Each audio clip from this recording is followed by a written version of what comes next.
before condemning prohibitions as needlessly repressive, before espousing the formula rendered famous by the events of May 1968 in France, il est interdit d'interdire, it is forbidden to forbid, Right. we must pose some questions about the implications of desire as it is defined in the Ten Commandment, the desire for the neighbor's good. Yeah, If this desire is the most common of all, what would happen if it were permitted rather than forbidden?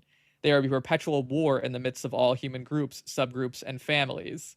The It would be the Hobbesian war of all against all. Yeah, exactly, exactly. Yeah, yeah. It's also worth like noting there that like he was pretty anti-communist, even though maybe there's like some overlaps, like some of his critiques of I mean, he was also he was anti-Nazi and anti-communist, classic kind of a Cold War classical liberal kind of guy. But he actually, I think at one point he actually called like the Soviet Union under Stalin a form of quote super Christianity, which was bad in his view.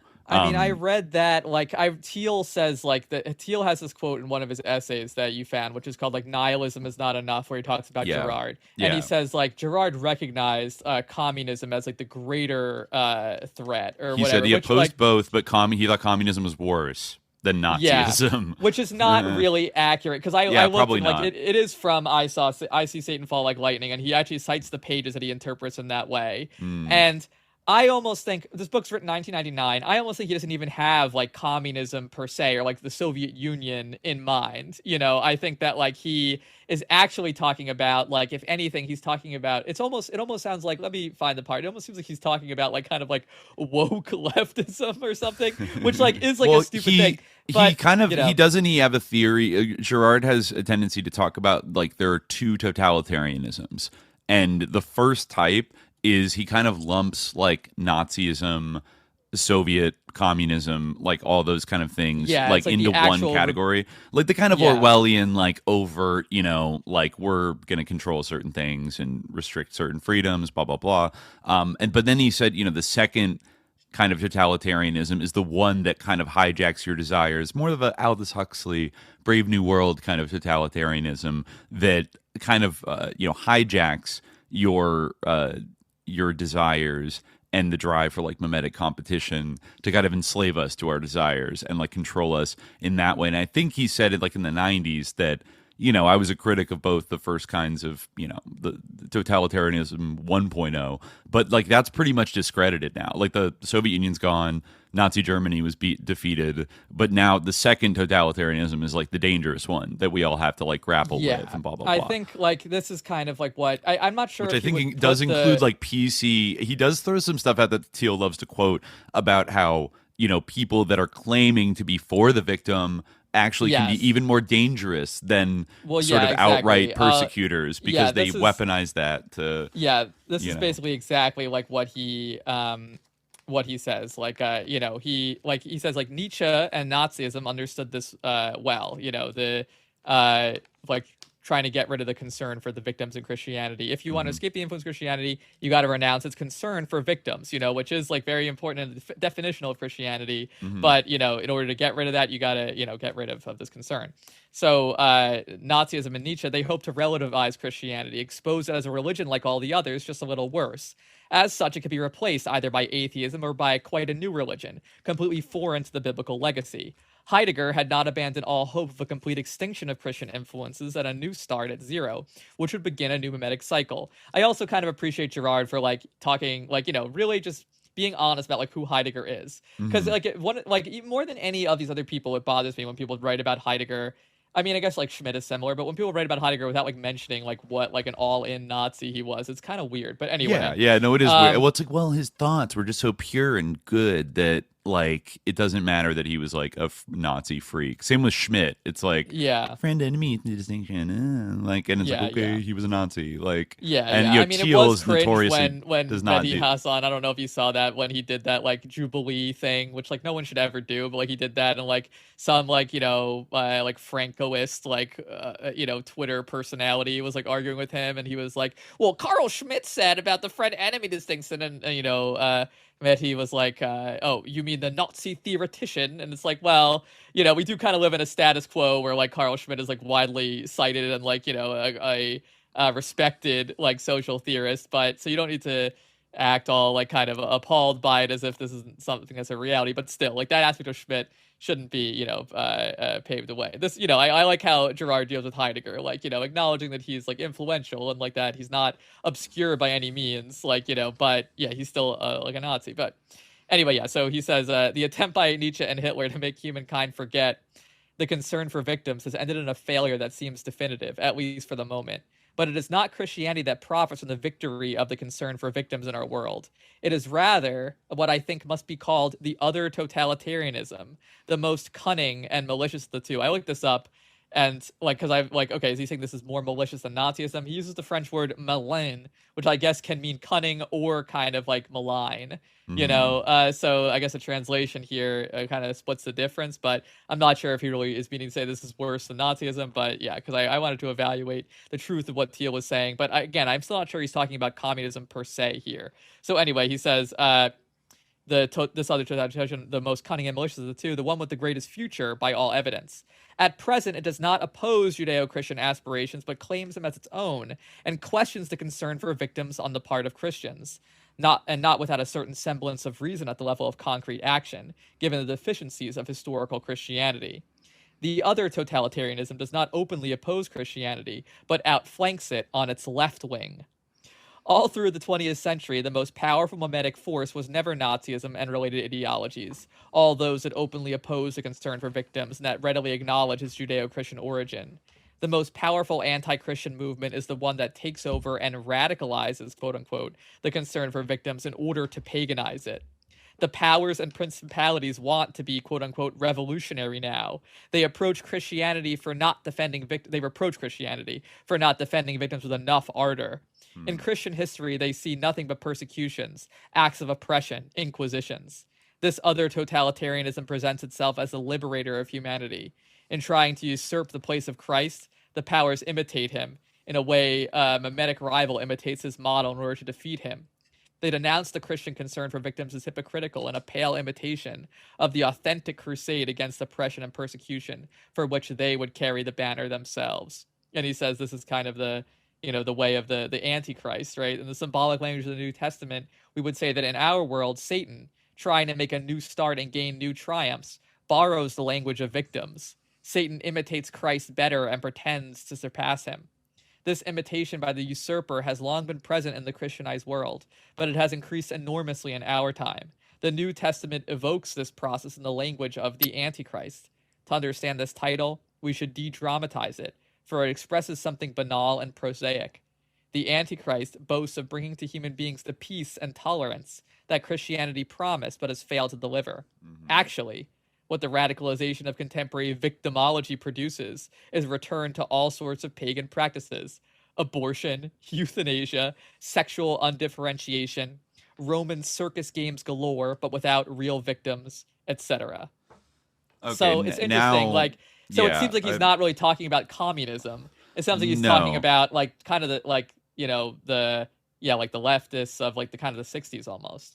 Like the new kind of leftists and the new like left. the Yeah. sort of the new leftists marching their way through the academic institutions, perhaps in like the 80s and the 90s, the ones that Because I Peter don't Thiel really hated so much. associate the Soviet Union with like abortion, as like the ultimate. Yeah, I mean, Like they I did guess have he's saying- legalized abortion for the most at- part. at different points. Yeah, But I think that it sounds more like he's talking about like the PMC wagtags, like those exactly, types of yeah. people. And Yeah, now yeah. it actually hearing that, it makes way more sense why Peter Thiel running around now doing his private lectures about the Antichrist often floats up Greta Thunberg as like a candidate for who might become the Antichrist if we're not careful. And it's like I remember first hearing that and being like, dude, okay, like what? Like, and I think it's because he means that she's like a popular, like kind of like Soros,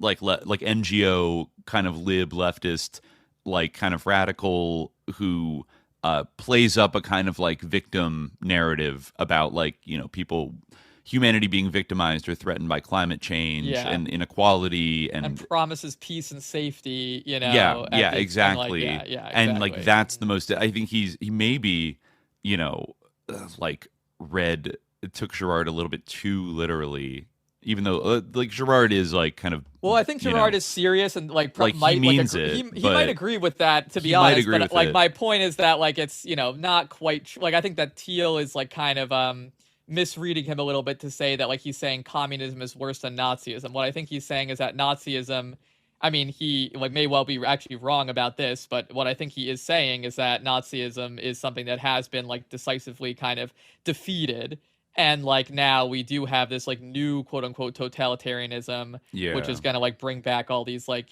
pagan practices, like yeah. So Yeah, like which is yeah. like, yeah, I guess like as you said, like the new left kind of Right. He throws them out as like something to be kind of wary of, because like they could do an even more effective like totalitarianism than, yeah. the old ones that were like Well, used yeah. to like resisting. But you could see, yeah, Peter Thiel chomping at the bit there to Yes, like exactly. that slots so nicely into his sort of like Sudish Girardian theories. Yeah, I mean, Um, it's and like also it sets like Teal up like again, like I don't understand why like Teal again, this is where like the sort of like political element of it comes in. Like, and I guess this is where like the Catholicism comes in, right? Because yeah. like these things, like for instance, like I mean, like I'm not like in favor of euthanasia or anything like that, and like I think like obviously like I'm in favor of abortion under like not like it's all circumstances, but again, I think it's like a woman's issue or whatever. I don't have the sort of unilateral opposition to abortion that like a trad Catholic would have, but I mean, it makes sense why a trad Cath would like be like would see like abortion as like the greatest evil or whatever. But like again, like it's this isn't like really necessary that like this is if you extract it from this kind of like that particular perspective of like the sort of Catholic rooting of it, which I feel like Teal kind of does, and kind of like tries to make it accessible to like a broader kind of audience. Like for instance, if I'm not a traditional Catholic, if I Yeah. am, I can see why you say, okay, well, the Antichrist, the people who I'm most opposed to are people who are going to try to legalize abortion or whatever, or something like that. But on the other hand, you could almost make the argument that like there's a similar tendency like on the far right that is like anti-Christian, is resurgent, that one would need to be wary of. I kind of got away from the point here, but my point is like, why couldn't you say the exact same thing that Teal says about Greta Thunberg about Teal? Like, why couldn't you Well, say he's someone who offers you peace yeah. and safety, Yeah, and like literally to the government through like Palantir, yeah, and also, yeah, it begs the question of why he's so eager about promoting people like Bronze Age pervert, who's like pretty like anti-Christian, and like kind of celebrating some kind of like pagan fascist revival, and I mean, he Peter like Thiel doesn't seem hesitated to. when asked if like the human race would survive. Like Right, right. like Like he's it's hobnobbing, and some of the people that are very into like this mimetic theory and stuff, a lot of them have quite publicly sort of converted to becoming like trad caths. But there's also quite a few people that are, into that transhumanist shit, that are also like very big on Girardian theory, to a point, given how obsessed Girard is with kind of like how central like the Christian kind of Catholic thing is to like a lot of his work. It's kind of funny that, people that would consider themselves like hardcore Girardians would also be like, I want to upload my consciousness to an anti-cloud and become a god. It's like, oh, okay. You don't find that a yeah. little bit contradictory, but with a lot of these people that call themselves Girardians, like the contradictory shit is pretty loud, and they just kind of move on, I mean, calling I guess themselves it's like you would followers of this guy. I feel like Gerard would inevitably be like a huge Zionist if he were alive. It's In this probably current. true. I mean, I actually don't know like what he said about Israel, if anything. But like during his lifetime. But I think like in the current situation, he would definitely be like on the side of Israel, and he would identify like the sort of concern for the victims in Palestine with this kind of evil unanimity of Yeah. like the like yeah like that's like attacking, of course, this quote unquote Judeo-Christian tradition. Yeah. Like he, like because it is a thing where you do see like this kind of concern with the victims, like on the left and even on the right. Like you have people saying like this is wrong, right? And Gerard is like the one like sort of like prejudice that he's like very sensitive to is like anti-Semitism. Like he's very like careful to not Right. be anti-Semitic. Right. And like and to not like to like because I guess that is like sort of there's certainly a tendency in Catholic exegesis, and he like is always kind of like careful to steer clear of like the the sort of anti-Semitic readings of certain passages like in the Gospel. So he's very like vigilant about that, it seems. So I'm pretty confident that like you could tell like where he would be now. But so this is like my thing though, like it kind of seems like a little bit kind of insane to say that like the fundamental thing, it almost has become kind of like identitarian in a way, where it's like the Christian, like there's little Christians being murdered in Palestine, and again, this is all like hypothetical about what I feel like he would say, but what I feel like people like Thiel and like is kind of the official stance of like companies like Palantir, like Alex Karp and such people have said like I defer to Israel about everything, like we're at their disposal and whatnot. So like it's kind of like this, yeah, it almost is like weird. It's not even like Christian antiquarian because like there's Christians being murdered in Palestine, Right, like, right. They care about Christians being suddenly they care about Christians being murdered in Nigeria. That's a big thing that those networks are talking about. But then Christians in Gaza, they kind of fall on the wrong end of the friend enemy distinction, so they don't like count. I mean, there are like conservative Christians. I think you are seeing it bubble up in certain corners of the right that kind of do like care. I mean, even like Sus Tucker, they're killing Christians, like he's always like going off about that. Right. So like some people will like name that, but this specific crowd around Thiel that are devotees of like Girardian thought are kind of have a weird exception to, they're not great on that issue. And that is one thing that Thiel and Bap have in common is an interesting affinity for Israel, despite being so fashy and even like Nazi curious. And I think JD, like, and JD, even though people will like I think like JD was supposed to be like against bombing Iran, like he was a voice against it. So like the quote unquote leaks suggested, but I almost don't not necessarily believe that. I feel like that might be like a calculation and things like that, like kind of like how he acknowledged the political cost of criticizing Nick Fuentes and things like that. I feel like he's, a slick little figure. He's a slippery little eel. That's for sure. Judging by like him going off rhapsodizing about what he learned about the scapegoat mechanism and how he grew, and then turning around and being like, Haitians are eating cats. They're stealing cats and ritually killing them. Well, that's the other thing is that I think that like both he and Thiel use the mimetic idea like to like advance their various projects. Like that's critical. That's I think critical about like what value is Thiel really getting out of like René Girard, and like what is he using these ideas for is like to weaponize them in but before we talk about that, I just want to say, I mean, maybe it does go to like I just want to like kind of open up this point because like it's kind of like it's a stumbling block for me in a way, and I think it should be a scandal for them, which is that like how are these people like able to say like the fundamental thing about like Christianity is that it is concerned for innocent victims, and like then like when they witness like an atrocity like what we're seeing in Gaza, which like and I think the Holocaust like is an important like thing, like a sort of example of this sort of scapegoat mechanism for Girard, which like, and you can actually see kind of the parallels, even though obviously like we can talk about the whole like issue there, like how can they say like, oh well, that like it's kind of this weird like it is almost like kind of it almost has like this almost Antichrist vibe to it, because it's like, okay, well, yeah, like that the concern for victims would seem to like command us to be against this, but that's actually victimology, and that's bad because it's something that like it almost like this is where I say like this is an entertaining thing, like because Girard is like kind of responding to this like the academic milieu that he like emerged from like over the course of his career, like encountering these sort of new left intellectuals who might have been critical of communism but who were still very critical of Christianity as well, like whatever they thought he had to go against, almost like kind of maybe the opposite of a mimetic rivalry. So like is that the reason like why like, or is it just like or is it just an example of, am I wrong? Because I do like that Girard would probably like be on the side of Israel, or is it just that his followers like they have different concerns and like it's not ideological, or it is ideological but the Girardian component of it takes a backseat to something else.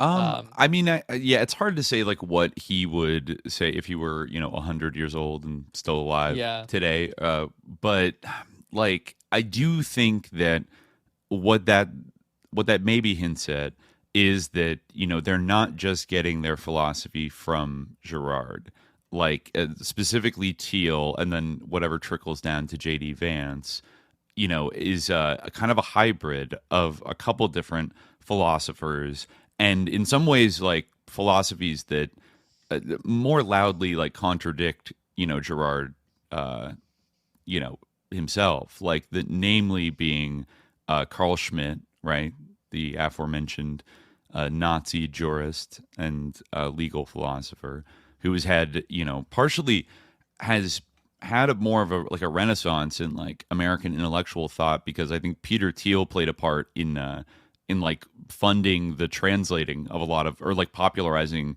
the first English translations of Carl Schmitt's work, like back in the 1990s. A lot of which was a lot of the writing on Schmitt was actually done by this Austrian guy, Wolfgang Paulhofer, who is actually like sort of devoted himself to sort of being an academic about Schmittian thought in order to like critique it, because he thought it was like sus and evil, like he thought it was very evil and like bad. But then Peter Thiel nonetheless like developed a huge fascination with Schmitt.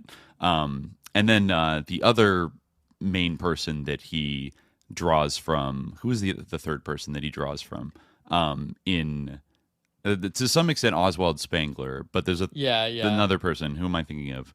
In the Straussian moment. Yeah, in the Straussian moment, like he talks about Levi Strauss. Talks about Leo Spengler, Strauss. Yeah, Leo Strauss. Yeah. Sorry. So Leo Strauss. Yeah, like Schmitt and Girard. He kind of puts these into a blender, but you can really get a sense of it in the Straussian moment. I mean, he calls it the Straussian moment in 2004 instead of the Girardian moment, and you see that he's like fusing the sort of the behavioral model, I think, of the scapegoat mechanism and the kind of triangulator, like the triangular kind of process of like, desiring what other people have or modeling behavior or whatever, and then mixes it with like the cold, hard, like friend enemy kind of philosophy framework of Schmitt, and then like goes on kind of an insane rant about like how we need to launch a holy war against Islam. Should I read a little bit from the Straussian? Yeah, although he does say that he doesn't want a holy war. Like, it's interesting because he says like, oh well, if we embrace a new crusade, then we give up everything about the West that distinguishes us from Islam, right? Right. So, but he kind of does say that like we need to get rid of democracy and like embrace like some kind of like sus surveillance regime. Like what he says about Echelon is like really the sus part. That is like the near the end. He basically this is the same year that he, or a year after he founded Palantir, and right around the time that he became the first investor for Facebook, which is interesting given the whole mimetic competition. People have written about that, about kind of like Facebook and social media of the 2010s being like this battle space of like mimetic competition, and to a certain extent like designed consciously as such to get us to like fight and imitate and like basically live out this mechanism on social media website. Yeah, what does he say about Echelon here? That he loves Strauss's idea. It's Strauss's idea, right? That there's kind of like an esoteric like knowledge. Yeah, that's like the big right? thing he takes away from Strauss, is that like he seems to interpret Strauss as someone who just like constantly like is like kind of like lying or like sort of like sneaking ideas into like his work, and like he's a very like esoteric writer basically. That's like almost seems to be like his main thing, right? Like that he admires about Strauss, or he talks about Strauss. Like I found it here. He says this is, and it's kind of haunting knowing what we know now about Peter Thiel to hear him write this in 2004. He says that the intellectual paralysis of self-knowledge has its counterpoint in the political paralysis embedded in our open system of government. Still, there are more possibilities for action than first appear, precisely because there are more domains than those enumerated by the conventional legal or juridical system. Roberto Colasso reminds us of the alternative thread in The Ruin of Cash, This is a quote from that. The period between 1945 and the present could conceivably be rendered in two parallel histories. That of the historians, with its elaborate apparatus of parameters, discussing figures, masses, parties, movements, negotiations, productions, and that of the secret services, telling of murders, traps, betrayals, assassinations, cover-ups, and weapons shipments. We know that both accounts are insufficient, that both claim to be self-sufficient, that one could never be translated into the other, and that they will continue their parallel lives. But hasn't this perhaps always been the case? Okay, so going on, this is Thiel. Strauss also reminds us of the exceptional framework needed to supplement the American regime. Quote, the most just society cannot survive without intelligence, i.e. espionage, even though espionage is impossible without a suspension of certain rules of natural right. Again, there is no disagreement with Tennyson on ends, but only on means. Instead of the United Nations, filled with interminable and inclusive parliamentary debates that resemble Shakespearean tales told by idiots, we should consider Echelon, the secret coordination of the world's intelligence services, as the decisive path to a truly global Pax Americana. Yes. And then he does quote here at the end, Spengler, he kind of plays like this Straussian game where he says, for the Straussian, there can be no fundamental disagreement with Oswald Spengler's call for action at the dramatic finale of Der Untergang des Abendlandes. And then he quotes it in German and Latin, like "für uns aber den." I can't read German perfectly.